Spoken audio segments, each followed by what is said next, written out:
Saya minta kita memiliki sense yang sama, sense of crisis yang sama. Jangan sampai 3 bulan yang lalu kita menyampaikan bekerja dari rumah, work from home. Yang saya lihat ini kayak cuti malahan. Padahal pada kondisi krisis kita harusnya kerja lebih keras lagi. Jangan kerja biasa-biasa saja. Kerja lebih keras dan kerja lebih cepat. Kembali lagi, jangan biasa-biasa saja. Karena saya merasakan ini mengerikan loh. Bukan hal yang biasa, ini mengerikan. Kepala negara yang saya telepon, hampir semua saya telepon mengatakan hal yang sama. Dari waktu ke waktu prediksi ekonomi dunia juga tidak semakin baik, semakin buruk.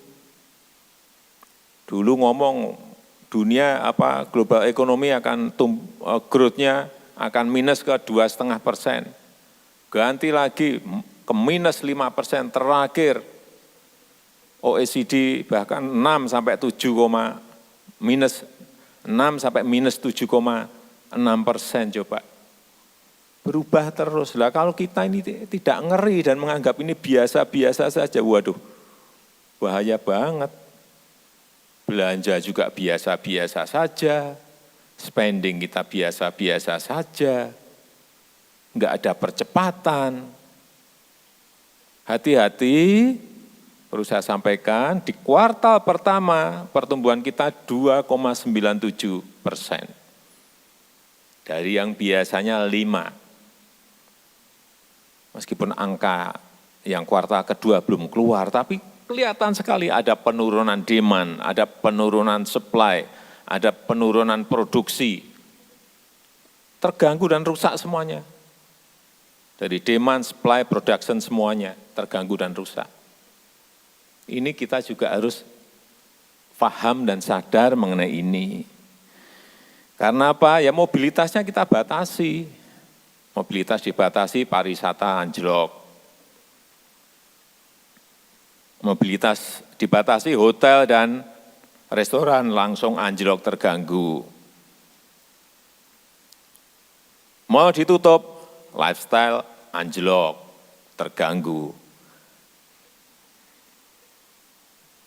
Terus dalam situasi seperti ini siapa yang bisa menggerakkan ekonomi? Enggak ada yang lain, kecuali belanja pemerintah. Belanja pemerintah. Oleh sebab itu, pada kesempatan yang baik ini, saya minta semuanya dipercepat. Terutama yang anggarannya gede-gede. Ini Kemendikbud ada 70,7 triliun.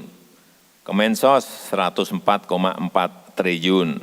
Kemenhan 117,9 triliun, Polri 92,6 triliun, Kementerian Perhubungan 32,7 triliun.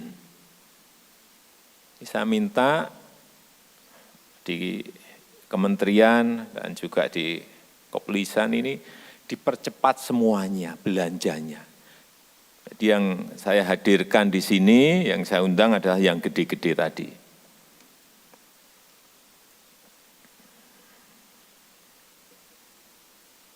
Oleh sebab itu, tadi di depan saya sudah minta, kita harus memiliki sense of crisis yang sama. Regulasi sederhanakan, SOP sederhanakan. Sesuai dengan keadaan krisis yang kita hadapi. Semua negara sekarang ini mengalami itu, kerjanya cepat-cepatan. Ini kita berkejar-kejaran dengan yang namanya waktu. Jadi sekali lagi ganti channel dari channel normal ke channel krisis. Kalau enggak, ngeri saya, terus terang saya ngeri. Di kuartal ketiga ini kuncinya di kuartal ketiga. Saya melihat memang setelah kita rapat kabinet di sini ada pergerakan yang lumayan, tapi belum sesuai yang saya harapkan. Sudah bergerak lebih baik, sudah bergerak lebih bagus, tapi belum. Apa yang saya sampaikan tadi, agar secepatnya bisa dilaksanakan, diimplementasikan, sehingga saya sekarang ini melihat belanja kementerian itu harian. Naiknya berapa persen, naiknya harian saya lihat betul sekarang. Karena memang kuncinya di kuartal ketiga ini. Begitu kuartal ketiga bisa mengungkit ke plus, ya sudah. Kuartal keempat lebih mudah, tahun depan insya Allah juga akan lebih mudah.